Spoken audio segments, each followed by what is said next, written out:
Sherlock Holmes gives a demonstration. Now, Watson, said Holmes, rubbing his hands, we have half an hour to ourselves. Let us make good use of it. My case is, as I have told you, almost complete, but we must not err on the side of overconfidence. Simple as the case seems now, there may be something deeper underlying it. Simple? I ejaculated. Surely, said he, with something of the air of a clinical professor expounding to his class. Just sit in the corner there, that your footprints may not complicate matters. Now to work. In the first place, how did these folk come, and how did they go? The door has not been opened since last night. How of the window? He carried the lamp across to it, muttering his observations aloud the while, but addressing them to himself rather than to me. Window is snibbed on the inner side. Framework is solid. No hinges at the side. Let us open it. No water pipe near. Roof quite out of reach. Yet a man has mounted by the window. It rained a little last night. Here is the print of a foot in mould upon the sill. And here is a circular muddy mark, and here again upon the floor, and here again by the table. See here, Watson. This is really a very pretty demonstration. I looked at the round, well-defined muddy discs. This is not a footmark, said I. It is something much more valuable to us. It is the impression of a wooden stump. You see here on the sill is the boot mark, a heavy boot with the broad metal heel, and beside it is the mark of the timber toe. It is the wooden-legged man. Quite so. But there has been someone else, a very able and efficient ally. Could you scale that wall, Doctor?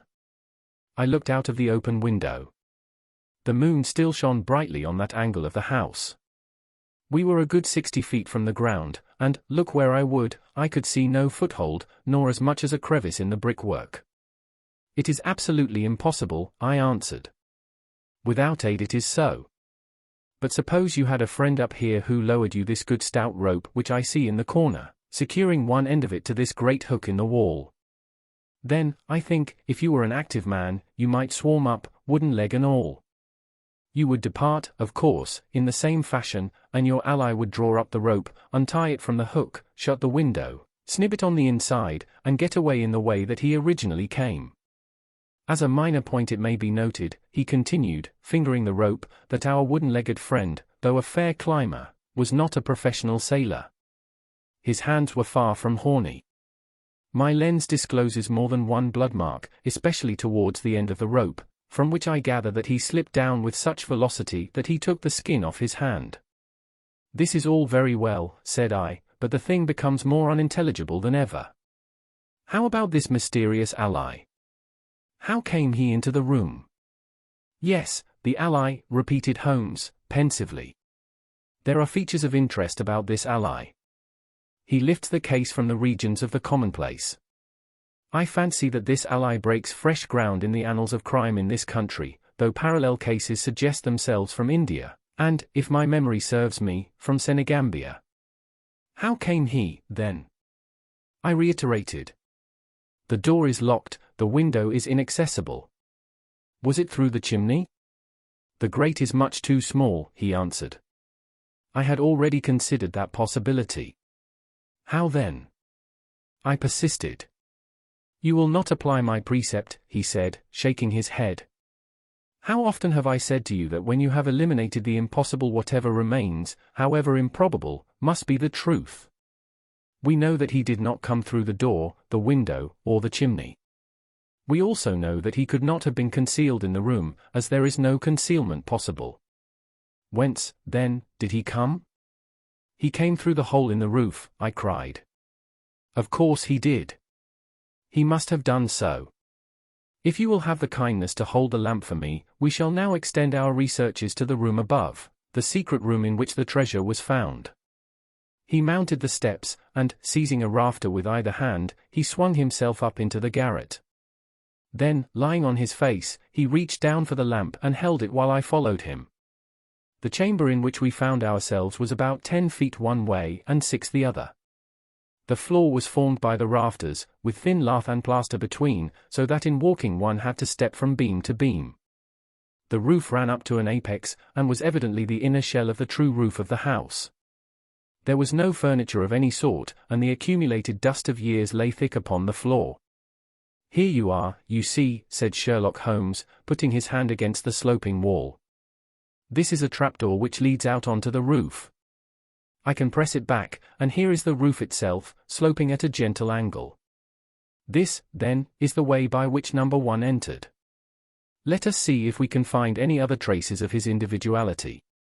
He held down the lamp to the floor, and as he did so I saw for the second time that night a startled, surprised look come over his face. For myself, as I followed his gaze, my skin was cold under my clothes. The floor was covered thickly with the prints of a naked foot, clear, well-defined, perfectly formed, but scarce half the size of those of an ordinary man. "Holmes," I said, in a whisper, "a child has done the horrid thing." He had recovered his self-possession in an instant. "I was staggered for the moment," he said, "but the thing is quite natural. My memory failed me, or I should have been able to foretell it. There is nothing more to be learned here. Let us go down." "What is your theory, then, as to those footmarks?" I asked, eagerly, when we had regained the lower room once more. "My dear Watson, try a little analysis yourself," said he, with a touch of impatience. "You know my methods. Apply them, and it will be instructive to compare results." "I cannot conceive anything which will cover the facts," I answered. "It will be clear enough to you soon," he said, in an offhand way. "I think that there is nothing else of importance here, but I will look." He whipped out his lens and a tape measure, and hurried about the room on his knees, measuring, comparing, examining, with his long thin nose only a few inches from the planks, and his beady eyes gleaming and deep-set like those of a bird. So swift, silent, and furtive were his movements, like those of a trained bloodhound picking out a scent, that I could not but think what a terrible criminal he would have made had he turned his energy and sagacity against the law, instead of exerting them in its defense. As he hunted about, he kept muttering to himself, and finally he broke out into a loud crow of delight. "We are certainly in luck," said he. "We ought to have very little trouble now. Number 1 has had the misfortune to tread in the creosote. You can see the outline of the edge of his small foot here at the side of this evil-smelling mess. The carboy has been cracked, you see, and the stuff has leaked out." "What then?" I asked. "Why, we have got him, that's all," said he. "I know a dog that would follow that scent to the world's end. If a pack can track a trailed herring across a shire, how far can a specially trained hound follow so pungent a smell as this? It sounds like a sum in the rule of 3. The answer should give us but hello! Here are the accredited representatives of the law." Heavy steps and the clamor of loud voices were audible from below, and the hall door shut with a loud crash. "Before they come," said Holmes, "just put your hand here on this poor fellow's arm, and here on his leg. What do you feel?" "The muscles are as hard as a board," I answered. "Quite so. They are in a state of extreme contraction, far exceeding the usual rigor mortis. Coupled with this distortion of the face, this Hippocratic smile, or risus sardonicus, as the old writers called it, what conclusion would it suggest to your mind?" "Death from some powerful vegetable alkaloid," I answered, "some strychnine-like substance which would produce tetanus." That was the idea which occurred to me the instant I saw the drawn muscles of the face. On getting into the room I at once looked for the means by which the poison had entered the system. As you saw, I discovered a thorn which had been driven or shot with no great force into the scalp. You observe that the part struck was that which would be turned towards the hole in the ceiling if the man were erect in his chair. Now examine the thorn. I took it up gingerly and held it in the light of the lantern. It was long, sharp, and black, with a glazed look near the point as though some gummy substance had dried upon it. The blunt end had been trimmed and rounded off with a knife. "Is that an English thorn?" he asked. "No, it certainly is not. With all these data you should be able to draw some just inference. But here are the regulars, so the auxiliary forces may beat a retreat." As he spoke, the steps which had been coming nearer sounded loudly on the passage, and a very stout, portly man in a grey suit strode heavily into the room. He was red-faced, burly and plethoric, with a pair of very small twinkling eyes which looked keenly out from between swollen and puffy pouches. He was closely followed by an inspector in uniform, and by the still palpitating Thaddeus Sholto. "Here's a business," he cried, in a muffled, husky voice. "Here's a pretty business. But who are all these? Why, the house seems to be as full as a rabbit warren." "I think you must recollect me, Mr. Athelney Jones," said Holmes, quietly. "Why, of course I do," he wheezed. "It's Mr. Sherlock Holmes, the theorist. Remember you? I'll never forget how you lectured us all on causes and inferences and effects in the Bishopgate duel case. It's true you set us on the right track, but you'll own now that it was more by good luck than good guidance.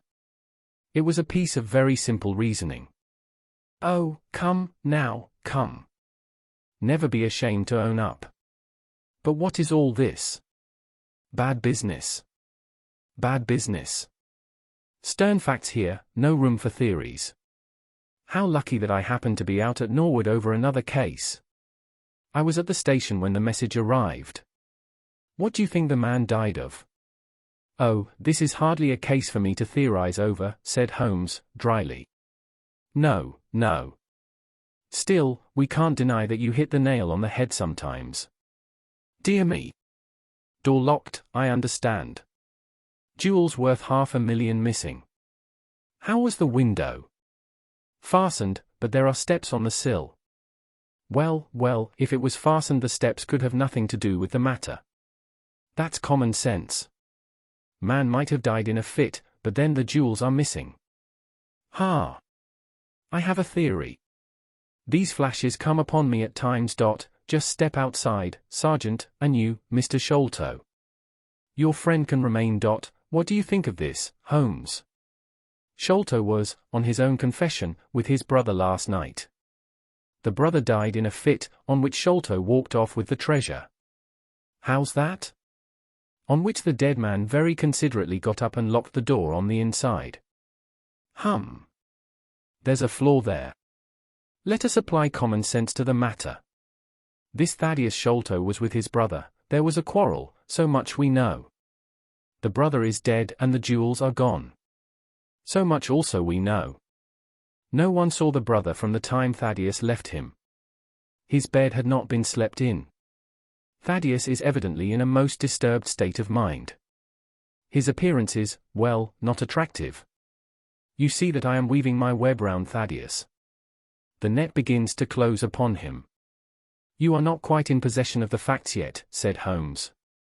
"This splinter of wood, which I have every reason to believe to be poisoned, was in the man's scalp where you still see the mark. This card, inscribed as you see it, was on the table, and beside it lay this rather curious stone-headed instrument. How does all that fit into your theory?" "Confirms it in every respect," said the fat detective, pompously. "House is full of Indian curiosities. Thaddeus brought this up, and if this splinter be poisonous, Thaddeus may as well have made murderous use of it as any other man. The card is some hocus-pocus, a blind, as like as not. The only question is, how did he depart? Ah, of course, here is a hole in the roof." With great activity, considering his bulk, he sprang up the steps and squeezed through into the garret, and immediately afterwards we heard his exulting voice proclaiming that he had found the trapdoor. "He can find something," remarked Holmes, shrugging his shoulders. "He has occasional glimmerings of reason. Illinois n'y pas des sots si incommodes que ceux qui ont de l'esprit." "You see," said Athelney Jones, reappearing down the steps again. "Facts are better than mere theories, after all. My view of the case is confirmed. There is a trapdoor communicating with the roof, and it is partly open. It was I who opened it." "Oh, indeed. You did notice it, then?" He seemed a little crestfallen at the discovery. "Well, whoever noticed it, it shows how our gentleman got away." "Inspector?" "Yes, sir, from the passage. Ask Mr. Sholto to step this way. Mr. Sholto, it is my duty to inform you that anything which you may say will be used against you. I arrest you in the Queen's name as being concerned in the death of your brother." "There, now. Didn't I tell you?" cried the poor little man, throwing out his hands. and looking from one to the other of us. "Don't trouble yourself about it, Mr. Sholto," said Holmes. "I think that I can engage to clear you of the charge." "Don't promise too much, Mr. Theorist, don't promise too much," snapped the detective. "You may find it a harder matter than you think.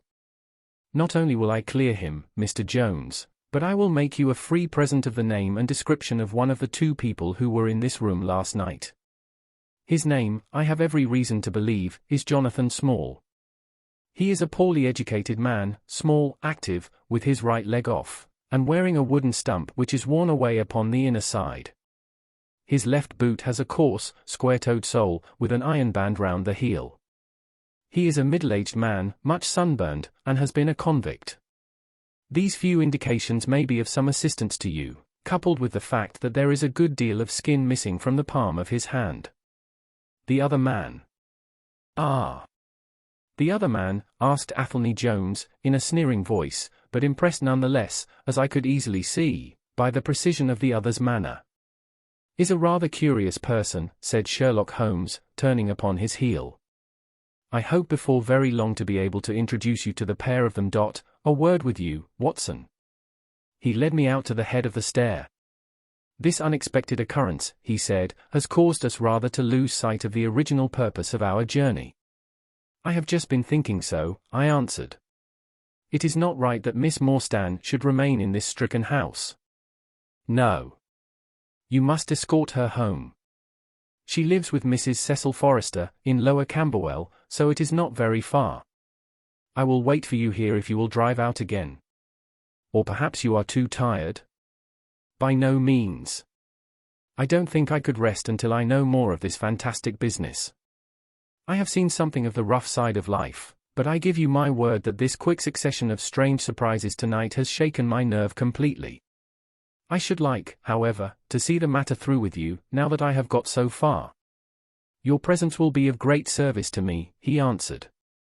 "We shall work the case out independently, and leave this fellow Jones to exult over any mare's nest which he may choose to construct. When you have dropped Miss Morstan, I wish you to go on to number 3, Pinchin Lane, down near the water's edge at Lambeth. The third house on the right-hand side is a birdstuffer's, Sherman is the name. You will see a weasel holding a young rabbit in the window. Knock old Sherman up, and tell him, with my compliments, that I want Toby at once. You will bring Toby back in the cab with you. A dog, I suppose?" "Yes, a queer mongrel, with a most amazing power of scent. I would rather have Toby's help than that of the whole detective force of London." "I shall bring him, then," said I. "It is 1 now. I ought to be back before 3, if I can get a fresh horse." "And I," said Holmes, "shall see what I can learn from Mrs. Bernstone, and from the Indian servant, who, Mr. Thaddeus tell me, sleeps in the next garret. Then I shall study the great Jones's methods and listen to his not too delicate sarcasms. Was sind gewohnt das die Menschen verhohnen was sie nicht verstehen.